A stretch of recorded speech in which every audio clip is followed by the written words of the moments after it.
What's up, Goofy Goobers? Today we're going to be fighting every single boss in Dark Souls 3 with their own weapon.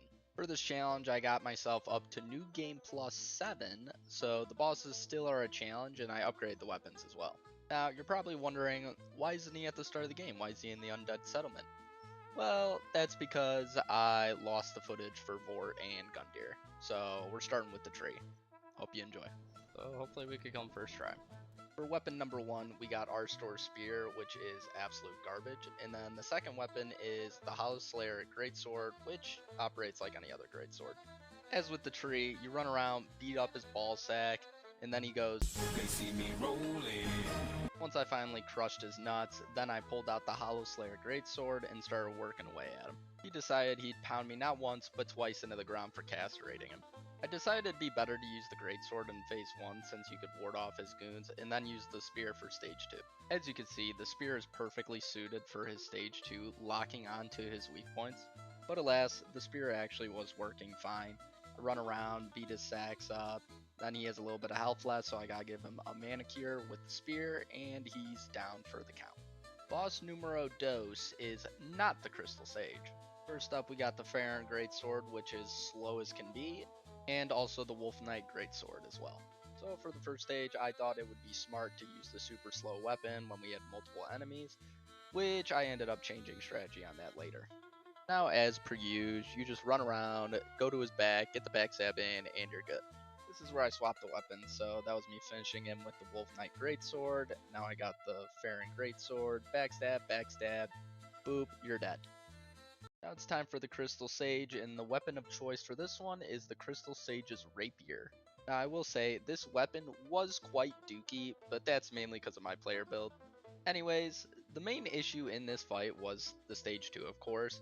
I would oftentimes get hit by the magic. Since my damage output was pretty bad and it's New Game Plus 7, it was actually pretty tough. To actually get her low, it would take quite a few cycles of her teleporting away and me running to hit her. Due to this, I had to play pretty well, but I did take a bunch of deaths. Here things got a bit frisky. I took a back shot from the ice spear, and then I ran back, nailed her a bit, and I saw she was pretty low, so I was kind of panicking. Oh my gosh, no! I thought that was a bot, bro. There we go, we got it. Nice. Nice. Then I ran to the cathedral and unlocked the area where you could change your stats, and I actually have never been to this area, so it was kind of interesting. This will be important for some weapons later on since I had to switch up my stats so I could actually use them properly. Think this will kill me? Now it's time for the Dingleberries of the Deep, and oh my gosh, the damage is awful. I need to find out how to make candles stronger, and the answer I got was to use better wax. Thus, I moseyed on over to my local wax dealer, cooked up some devious stats so the weapon would be way better, and I made my way back to the Deacon. Here we go, let's check out this damage. Not impressed. If you couldn't tell, this weapon is called the Cleric's Candlestick, and it is hot dookie. I would not even take this thing from Bath & Body Works if they were giving them out for free. So anyways, deacons are gonna deacon, they're gonna hurl fireballs at you, make you want to punch your monitor, you're gonna get hit by a bunch of BS, get trapped in corners, but eventually you'll finally take them down.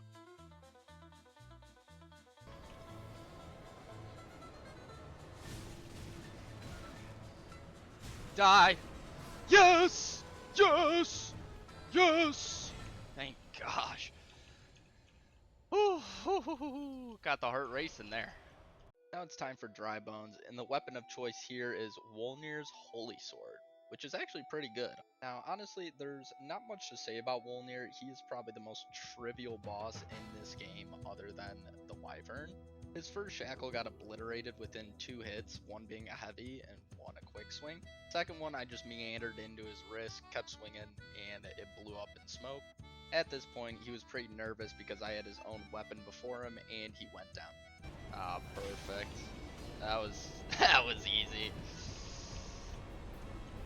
Wow. Wolnir, very hard boss, some would say. Now it was time for the old Demon King, and we had to wield his great hammer.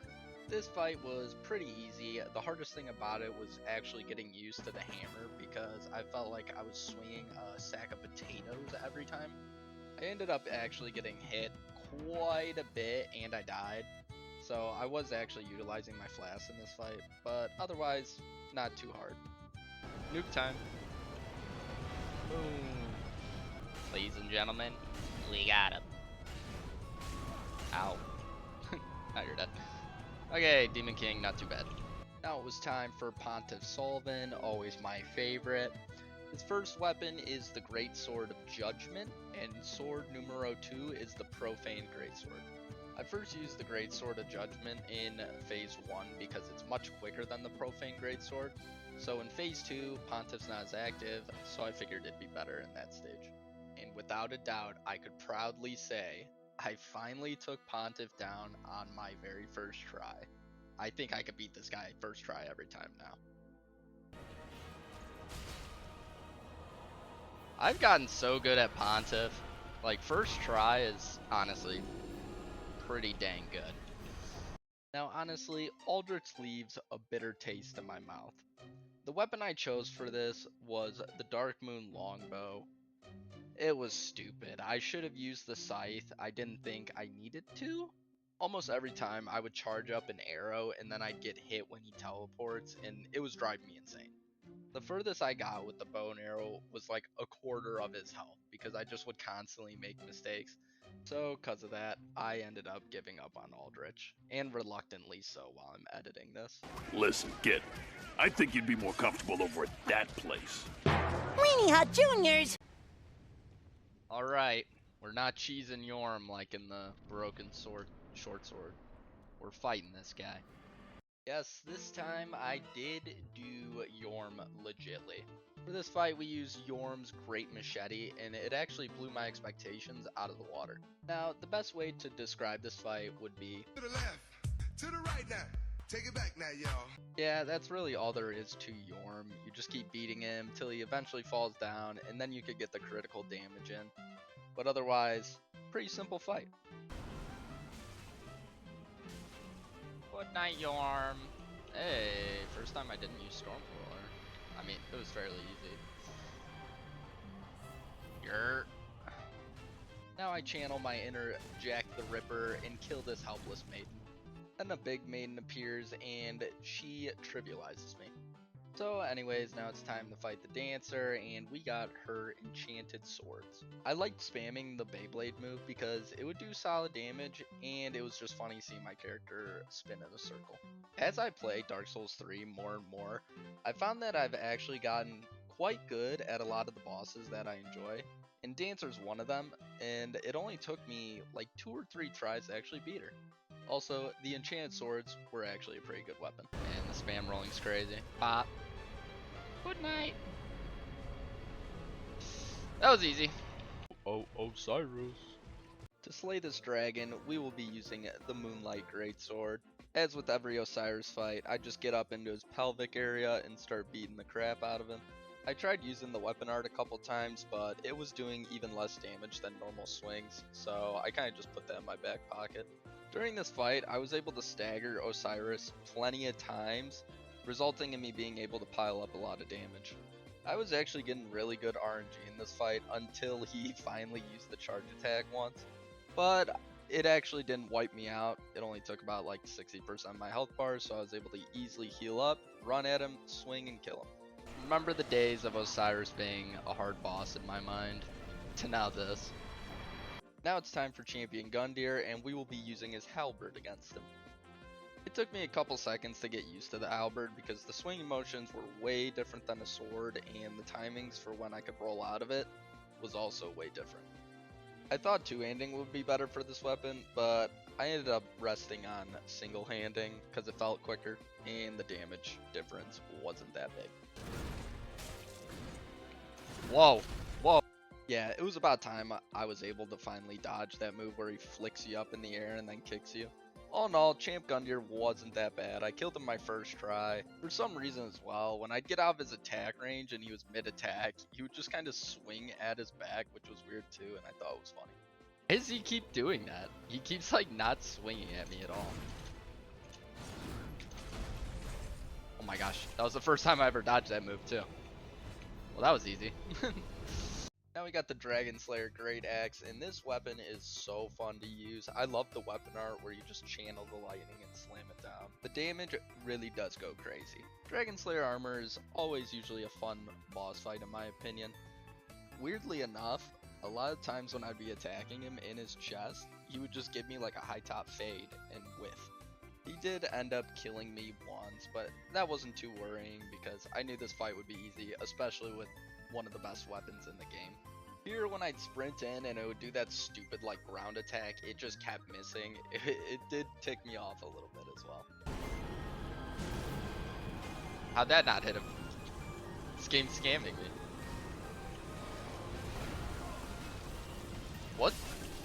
Why'd they keep missing? Like, it's the stupidest attack, to be honest. Now it's time to fight the Twin Princes with their very own sword, the Twin Prince's Great Sword, which is combined from Lorien's Sword and Lothar. The weapon art for this weapon wasn't that bad, but I didn't really see it being a good use in this fight since it's pretty fast paced with just dodge to the right and swing, so there was no point in using it.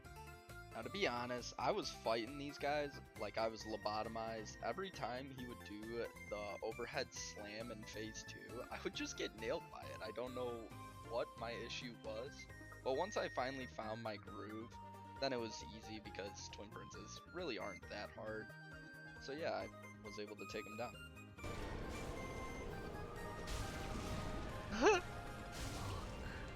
I said I wasn't gonna get stupid. I was getting a little stupid there, but now it's time to put the doohickeys on the thingamabobs and finally be able to go fight the soul of Cinder.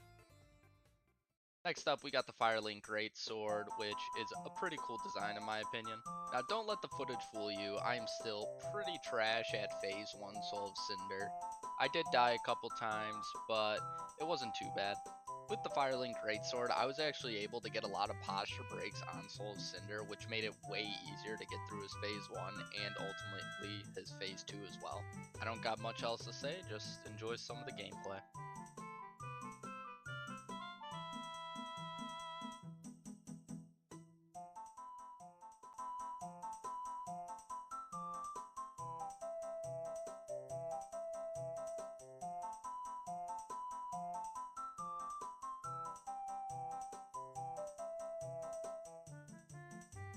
Them there.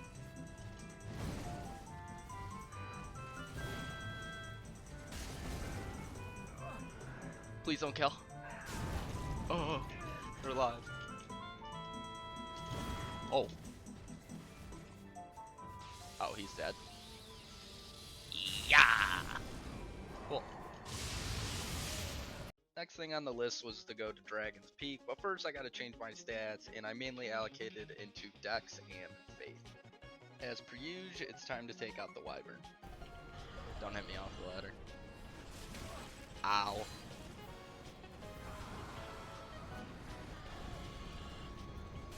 Ow. Oh my gosh, he never hits me off normally. I don't get why he's hitting me off now. Yeah, I don't know why, but that axe guy was out for blood. Nonetheless, I finally make it up the ladder, and I'm able to hit that 360 YY no scope on the Wyvern. Now it's time for Nameless, and he comes flying in, blasting that JBL speaker. For Nameless, we got two weapons. The first one is the Dragonslayer Sword Spear, which I decided to use in phase 1 since it's a little slower and awkward to use, so I figured it'd just be better to get it over with against King of Storm. It worked fairly well, and I was able to finally get the posture break, kill him, and go on to phase 2. As I get into phase 2, I frantically switch over to the Storm Curved Sword, take a hit, but it is what it is. Now I totally made the right call because the Storm Curved Sword was perfect for phase 2 because the quick slashes made it easy to get hits in. Phase 1 Nameless was pretty sloppy on my end. I was getting clipped by his attacks a fair amount, but once I got to phase 2, I actually kind of leveled up and he wasn't able to hit me a single time. And with that, Nameless was able to be taken down. Good game, Nameless. First try. What else? What else would I expect? Quick quick intermission. If you guys are enjoying the video, be sure to leave a like and subscribe. I'd greatly appreciate it. Now back to your regular scheduled program. Okay, we're chilling. Whoa!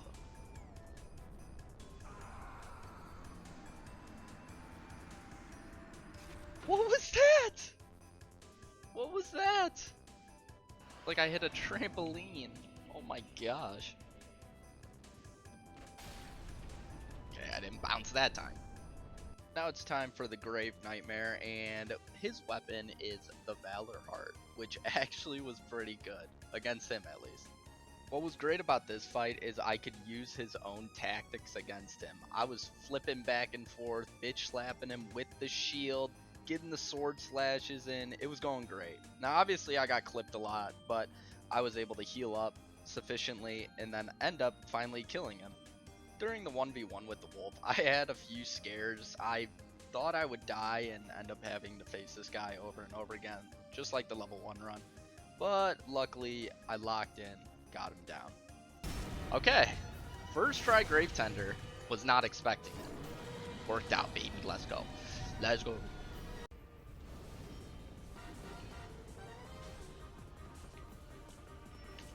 No! Yep, now it was Sister Friede time, and this time we got her Great Scythe, which is actually a fun weapon to use. So in phase 1, you could just constantly stun lock her, practically dancing around with the scythe, smacking her up nice and good, and then you get to phase 2. In phase 2, I did try using the weapon art, but then I realized it is far inferior compared to just normally swinging at Ariandel. And just like usual, you'll be running around in circles, waiting till you could just keep chipping away, and finally beat them to get on to stage 3.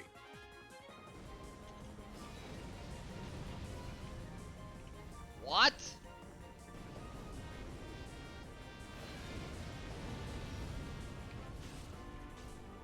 What is this horse shit? The first few tries on stage 3, I was throwing the backstabs almost every time. But alas, I was able to finally get it to work, and once that started clicking, I was able to take down Friede pretty easily. Up to this point, Friede was definitely the hardest boss, but I think that's because my skill level on her is not so good. In the run I managed to defeat her. She used a lot of the jumping moves where you could get the backstabs in, so I was getting really lucky with RNG as well. So just like with the Abyss Watchers, boom, backstab, heavy, backstab, heavy. Oh, I still got the backstab. That was the cleanest Friede ever. Wow. Like, what was I doing on those other tries? That took like a minute at most to kill her in stage 2 there. Wow. Okay, hopefully we do decent damage because these guys might take a minute.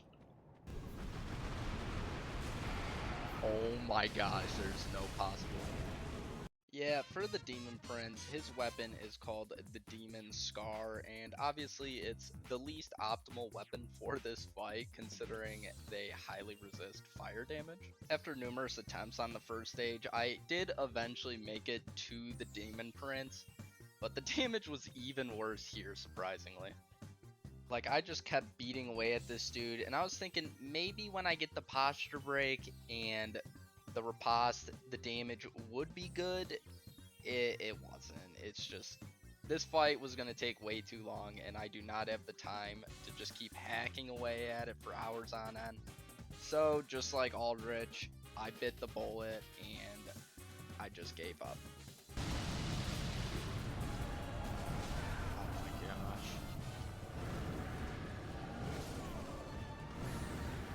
gosh. Okay, yeah, there's no way. That was like a 5 minutes of fighting him practically. What ended up happening is I whipped back out Wolnir's sword since it did get much action when fighting Wolnir, and then I took the prince down. Bop. Bittersweet. I was not sitting there for an hour nailing him with 20 damage per shot, I'm sorry.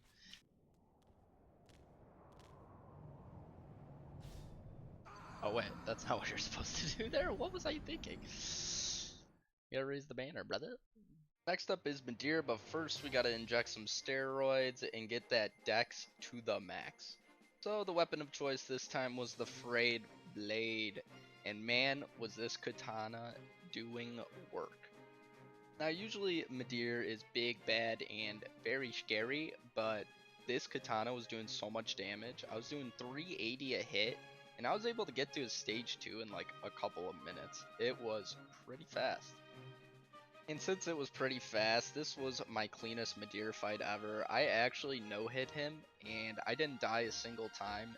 I was so impressed with myself, honestly. It was pretty epic. I used to struggle pretty royally with Midir, but now I think every time I fight him, I don't think I'll ever get hit. Although I shouldn't be getting too arrogant because most of his fire attacks that I usually get hit by, he didn't use. And also, he didn't use the laser beam attack because I killed him so fast.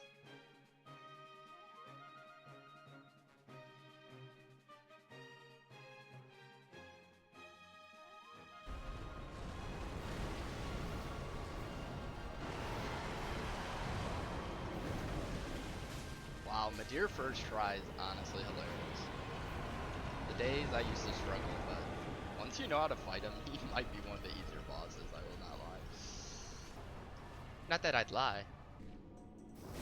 Holy crap, 800 damage. Yeah, I just used the Friede blade for Halflight since he uses it as well, so why can't I use it? And man, was this thing cooking in this fight as well.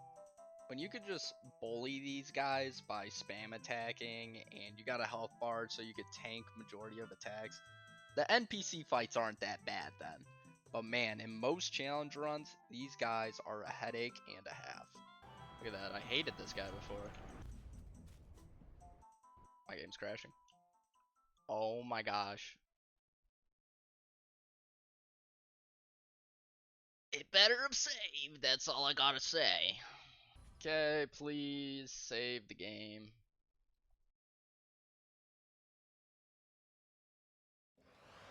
Perfect. On to Slave Knight Gael, and the weapon of choice here is Slave Knight Gael's Greatsword, which is a pretty good weapon, I'd say. Now we all know phase 1 is pretty easy peasy lemon squeezy, so we're just gonna get straight into phase 2 from here on out. Phase 2 Gael was giving me a little bit of troubles. I mean, I just treated him just like I did in my level 1 run, because his damage output at New Game Plus 7 was quite high, basically two-shying me every time. If I were to get hit by his sword and his cape at the same time, it just meant insta-death, which is how I got a bunch of my deaths, and you'll see those in a bit. For me personally, I think Gael's openings in his phase 3 are way easier to spot, especially the moves where he comes flying in at you, because you know he'll do like a flip and then swing his sword down, so you could easily dodge and get one hit in. Whereas in his phase 2, he'll look like he's done attacking, and then I'll just get smoked.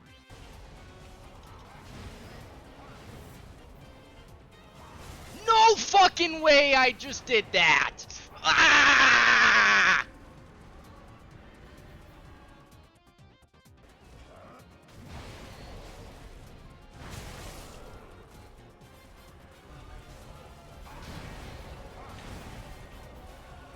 No, I did it again, dude. It wouldn't be a Gael fight for me if I didn't take some silly deaths. I'd say Gael's Greatsword is basically tailored to fight against Gael himself, because you could easily get one hit in, sometimes 2 hits, and have enough time to perfectly dodge out of the way. Fuck.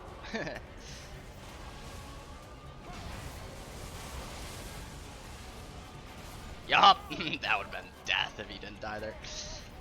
Whoo, let's go. Gael, always a fun one. I think I'm getting better at Gael though, because that last run, I mean, I only used, I think, 1 flask in phase 2. I don't know. Phase 2/3. If y'all made it this far and you enjoyed the video, consider dropping a like and a subscribe. I'll keep the Dark Souls 3 videos pumping, somewhat weekly, maybe bi-weekly, we'll see. I have fun making them though, so I hope you guys enjoyed. Peace.